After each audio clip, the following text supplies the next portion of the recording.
ओम गंगणपते नमः। आप सभी का आपके अपने चैनल हिंदी स्टोरी बुक पर बहुत बहुत स्वागत है। आप सभी पर ईश्वर की कृपा सदा बनी रहे। आज इस वीडियो में हम पुत्रदा एकादशी व्रत कथा सुनेंगे। श्री युधिष्ठिर कहने लगे कि हे भगवान, मैंने श्रावण माह के कृष्ण पक्ष की कामिका एकादशी का सविस्तार वर्णन सुना। अब आप मुझे श्रावण शुक्ल एकादशी का क्या नाम है, व्रत करने की विधि तथा इसका महत्म्य कृपा करके मुझसे कहिए। मधुसूदन कहने लगे कि इस एकादशी का नाम पुत्रदा एकादशी है। इस एकादशी को पवित्रा एकादशी भी कहा जाता है। पुत्रदा एकादशी व्रत करने वाले व्यक्ति को पूजा के बाद श्रावण पुत्रदा एकादशी व्रत की कथा जरूर सुननी चाहिए। ऐसा करने से व्रत पूर्ण होता है और मनोकामनाएं पूरी होती हैं। अब आप शांति पूर्वक इसकी कथा सुनिए। इसके सुनने मात्र से ही वाजपेयी यज्ञ का फल मिलता है।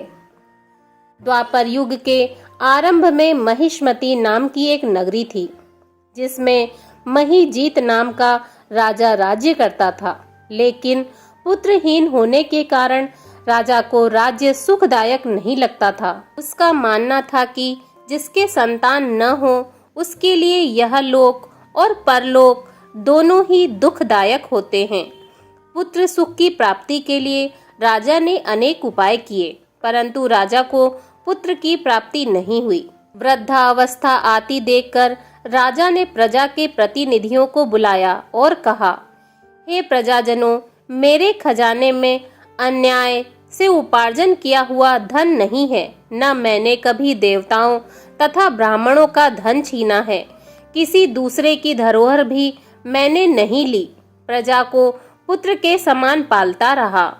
मैं अपराधियों को पुत्र तथा बांधवों की तरह दंड देता रहा। कभी किसी से घृणा नहीं की। सबको समान माना है। सज्जनों की सदा पूजा करता हूँ। इस प्रकार धर्मयुक्त राज्य करते हुए भी मेरे पुत्र नहीं है, सो मैं अत्यंत दुख पा रहा हूँ। इसका क्या कारण है? राजा महीजीत की इस बात को विचारने के लिए मंत्री तथा प्रजा के प्रतिनिधि वन को गए। वहां बड़े बड़े ऋषि मुनियों के दर्शन किए। राजा की उत्तम कामना की पूर्ति के लिए किसी श्रेष्ठ तपस्वी मुनि को देखते फिरते रहे। एक आश्रम में उन्होंने एक अत्यंत वयोवृद्ध धर्म के ज्ञाता बड़े तपस्वी महात्मा में मन लगाए हुए निराहार जितेंद्रिय जितात्मा जित क्रोध सनातन धर्म के गुण तत्वों को जानने वाले समस्त शास्त्रों के ज्ञाता महात्मा लोमश मुनि को देखा, जिनका कल्प के व्यतीत होने पर एक रोम गिरता था। सबने जाकर ऋषि को प्रणाम किया। उन लोगों को देखकर मुनि ने पूछा कि आप लोग किस कारण से आए हैं? निसंदेह मैं आप लोगों का हित करूंगा। मेरा जन्म केवल दूसरों के उपकार के लिए हुआ है, इसमें संदेह मत करो। लोमश ऋषि के ऐसे वचन सुनकर सब लोग बोले, हे महर्षि, आप हमारी बात जानने में ब्रह्मा से अधिक समर्थ हैं, अतः आप हमारे इस संदेह को दूर कीजिए।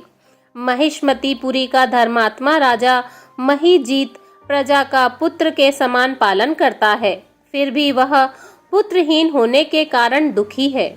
उन लोगों ने आगे कहा कि हम लोग उनकी प्रजा हैं, अतः उनके दुख से हम भी दुखी हैं। आपके दर्शन से हमें पूर्ण विश्वास है कि हमारा यह संकट अवश्य दूर हो जाएगा, क्योंकि महान पुरुषों के दर्शन मात्र से अनेक कष्ट दूर हो जाते हैं।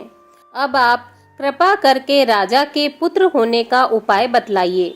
यह वार्ता सुनकर ऋषि ने थोड़ी देर के लिए नेत्र बंद किए और राजा के पूर्व जन्म का वृत्तांत जानकर कहने लगे कि राजा पूर्व जन्म में एक निर्धन वैश्य था। निर्धन होने के कारण इसने कई बुरे कर्म किए। यह एक गांव से दूसरे गांव व्यापार करने जाया करता था। एक समय ज्येष्ठ मास के शुक्ल पक्ष की द्वादशी के दिन मध्याह्न के समय, जबकि वह 2 दिन से भूखा प्यासा था, एक जलाशय पर जल पीने गया। उसी स्थान पर एक तत्काल ब्याई हुई प्यासी गौ जल पी रही थी। राजा ने उस प्यासी गाय को जल पीते हुए हटा दिया और स्वयं जल पीने लगा। इसलिए राजा को यह दुख सहना पड़ा। एकादशी के दिन भूखा रहने से वह राजा हुआ और प्यासी गौ को जल पीते हुए हटाने के कारण पुत्र वियोग का दुख सहना पड़ रहा है।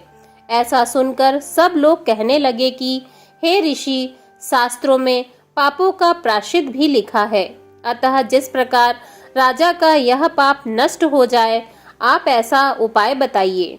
लोमश मुनि कहने लगे कि श्रावण शुक्ल पक्ष की एकादशी को, जिसे पुत्रदा एकादशी भी कहते हैं, तुम सब लोग व्रत करो और रात्रि को जागरण करो, तो इससे राजा का यह पूर्व जन्म का पाप अवश्य नष्ट हो जाएगा। साथ ही राजा को पुत्र की अवश्य प्राप्ति होगी। लोमश ऋषि के ऐसे वचन सुनकर मंत्रियों सहित सारी प्रजा नगर को वापस लौट आई और जब श्रावण शुक्ल एकादशी आई तो ऋषि के आज्ञा अनुसार सबने पुत्रदा एकादशी का व्रत और जागरण किया।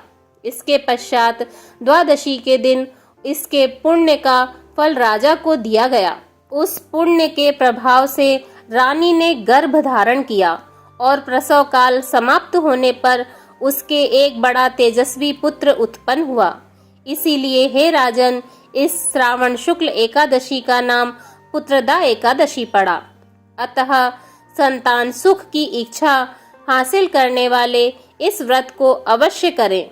इसके महात्म्य को सुनने से मनुष्य सब पापों से मुक्त हो जाता है और इस लोक में संतान सुख को भोग कर परलोक में स्वर्ग को प्राप्त होता है।